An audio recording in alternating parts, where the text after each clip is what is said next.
આજરોજ વડોદરા મહાનગરપાલિકામાં કોંગ્રેસ કાર્યકર અને વિપક્ષ નેતા ચંદ્રકાંત શ્રીવાસ્તવ તથા કોંગ્રેસ પ્રમુખ પૃથ્વી કે જોશી સાહિત્ય તમામ કોંગ્રેસ કાર્યકરો વડોદરામાં ફાયર બ્રિગેડના સાધનો ખરીદવા મામલે થયેલા ભ્રષ્ટાચારને લઈને આજે કોંગ્રેસ કાર્યકરોએ વડોદરા મહાનગરપાલિકામાં સિસોટી વગાડીને વિરોધ પ્રદર્શન કર્યું હતું।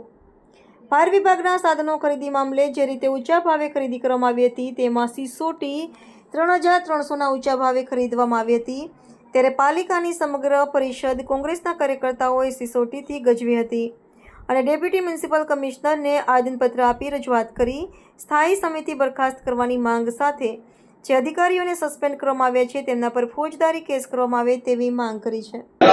અમે વડોદરા શહેરના નગર વતીની અમારી ફરિયાદ છે। ત્યાં એક તો ભરતી ખોટી થયેલી છે। ભરતીની અંદર લાગવગ અને પૈસા બંનેનું લેનદેન થયું છે, કારણ કે લાયકાત વગરના માણસને તમે ભરતી કરો તો એ ડિપાર્ટમેન્ટ કઈ રીતે સંભાળશે? અને બંને ડિપાર્ટમેન્ટ લોકોને સ્પર્શે એવા ડિપાર્ટમેન્ટ છે। એક આરોગ્ય, જેની અંદર વડોદરા શહેરના નગરજનોની નગરજનોનું સ્વાસ્થ્યનો ખ્યાલ રાખવાનો છે। બીજી બાજુ લોકોને આગ લાગે તો તાત્કાલિક ફાયર પહોંચવું જોઈએ એ જગ્યા પર। એક બાજુ ફાયર ઓફિસર ભણે છે અને બીજી બાજુ નોકરી કરે છે। આ કઈ રીતે શક્ય બની શકે?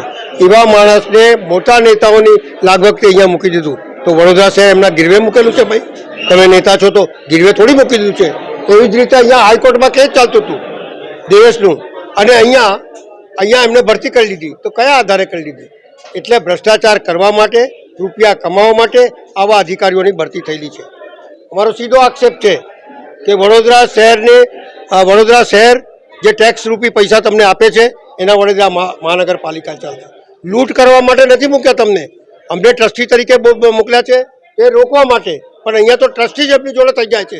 એટલે સવાલ એટલો જ છે કે આવા અધિકારીઓને સસ્પેન્ડ ના કરાય, આવા અધિકારીઓને પોલીસ કેસ કરાય અને આમને ડિસમિસ કરાય।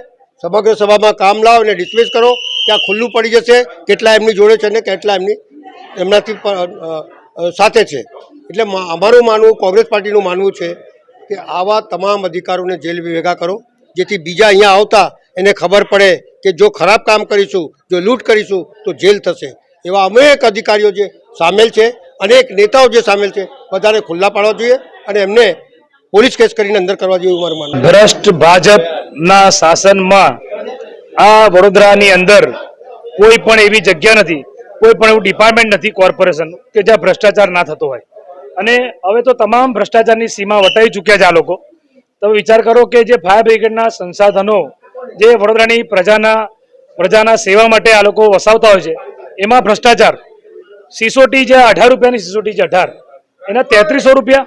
અરે તમે લાવતા હશો કે સોનાની સિસોટી છે કે હીરા જડી સિસોટી લાવ્યા છો? એટલે ભ્રષ્ટાચારની ચરમ સીમા વટાવી છે।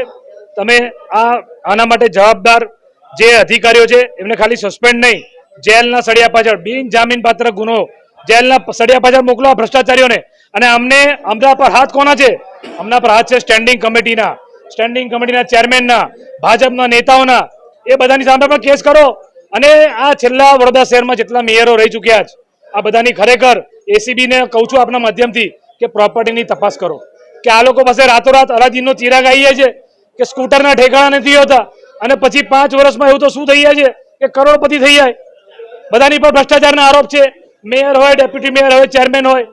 કોંગ્રેસ પાર્ટીએ આવેદનપત્ર આપ્યું છે કે આખી સ્ટેન્ડિંગ કમિટીને બરખાસ્ત કરો, ડિસોલ્વ કરો। કેમ? કારણ કે આ લોકો મિટિંગ અને ચીટિંગ કરે છે। આ લોકોએ સિસોટીમાં કૌભાંડ કર્યું છે। વડોદરાની પ્રજા આવનારા દિવસમાં ભાજપના નેતાઓની સિસોટી વગાડી દેશે, એમાં કોઈ શંકાના સ્થાન નથી।